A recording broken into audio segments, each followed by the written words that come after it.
Hey y'all, it's Dr. Shamanda. Welcome back to my channel where we talk about all things mental health, personal finance, and overall strategies to live your best life.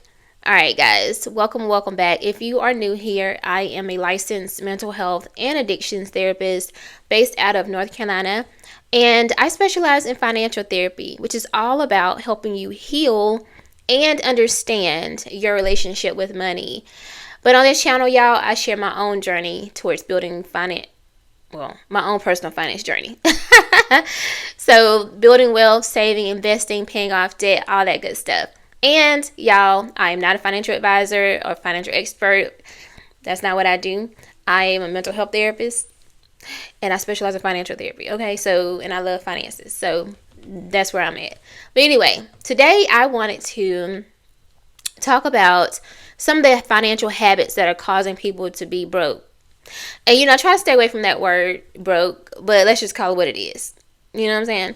Yes, a lot of this can be contributed to, or what's happening in the world can be contributed to, this financial systems that are, everything that's happening in the world, basically.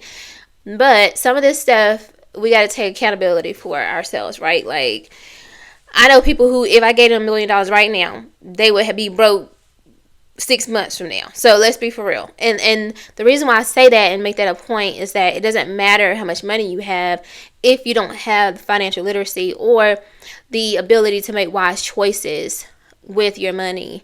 And that is a conscious decision.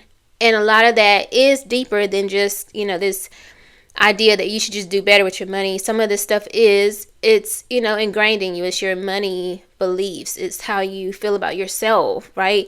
Of a person who believed in themselves and loved themselves would not put themselves in a position to be broke. If you think about that, just take a moment to think about that, right? If you really love yourself, you're going to be like, I don't want to be struggling. I don't want to be stressed out all the time about money. I want to live a really great life. So then your actions are going to follow.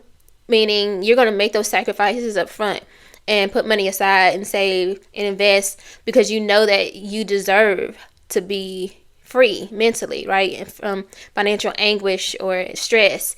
Do you see what I'm saying? How it's all connected? So don't get me started down that path though. That's the mental health side of it. But I want to talk about some financial habits for real. Okay, let's talk about this. Number one, I want to say is financial, lifestyle inflation.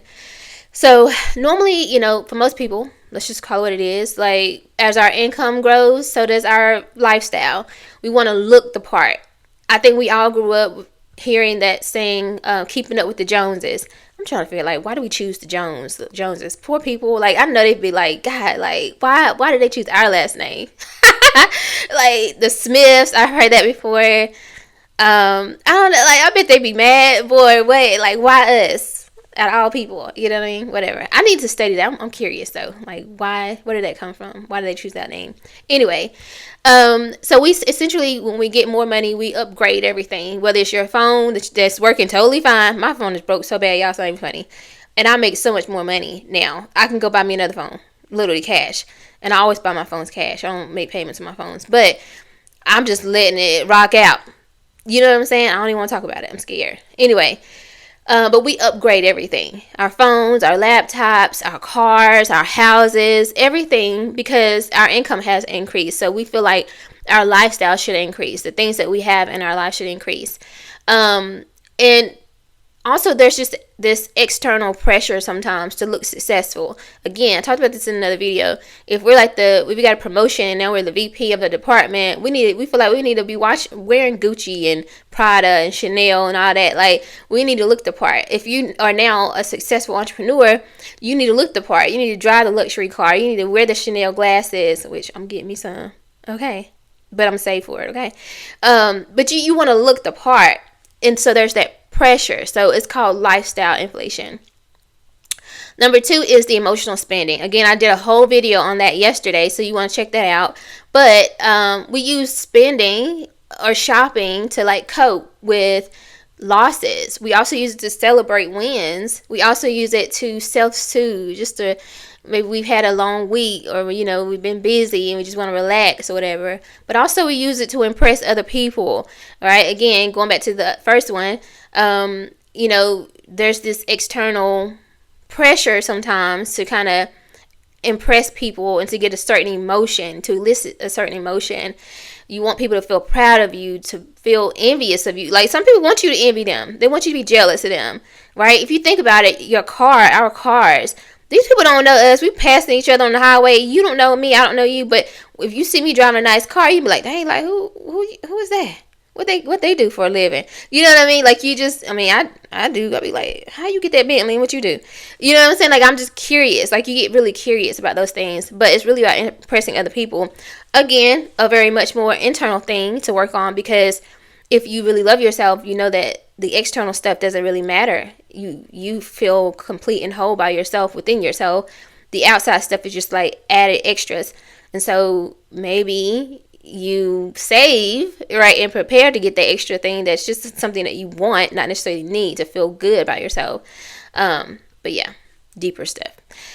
Number 2 is that we avoid financial conversations, right? So a lot of times in my financial therapy work, I help people understand that financial avoidance is a real thing. And when we talk about anxiety just as a whole, as a mental struggle, symptom, whatever, avoidance is part of that. Avoidance of the thing is actually what perpetuates and continues the cycle of anxiety. So the more you avoid something, the more anxious you're going to become, because your brain is like, it's creating this thing, is this idea around the thing that you're anxious about, and it actually makes it worse. Like the conversation that you're going to have with your boss the next day, right? You think, like, your brain is like, oh my gosh, like he or she's going to say this, and maybe you're like avoiding actually like reaching out to them and saying, hey, like, is this just like a regular meeting or a check-in or whatever? If you could do that, you probably would find out that it's not even, they're just doing the regular performance review or whatever, or they just want to ask how you're doing, just check in, check a box, and you be like, oh, okay, I didn't know. But you avoided that little check-in question, and this week span, however long it took you to actually do that, have that conversation, by avoiding, and during all that time, it actually made it worse. It made your anxiety levels worse. Just maybe a weird example, but you get what I'm saying. So avoiding checking our balances, avoiding budgeting, which require you to look at your expenses and your income, which is a whole other conversation that you would have to have with yourself, right? Like, okay, do I need to be making more money? Why am I not making more money? Why am I spending all the money over here? What's going on, right? Debt conversations. I always like to talk about, because I work with a lot of people who are married or in relationships. You need to be comfortable with your own debt in order to have those conversations with your partner or your spouse. And if you're hiding that, then that's like what we would consider like financial infidelity. So that's a whole nother thing. So yeah, investing, right? Why aren't you investing? If you are investing, are you really investing the way you should or could, or like, are you just doing the bare minimum? And then retirement planning, right? So those are all conversations around finances that a lot of us avoid because we don't want to face it. And again, avoidance, it only just perpetuates the issue. It increases the anxiety, it takes away your peace of mind, essentially, right? The last thing, or I guess the next thing, is that one habit is that we finance everything.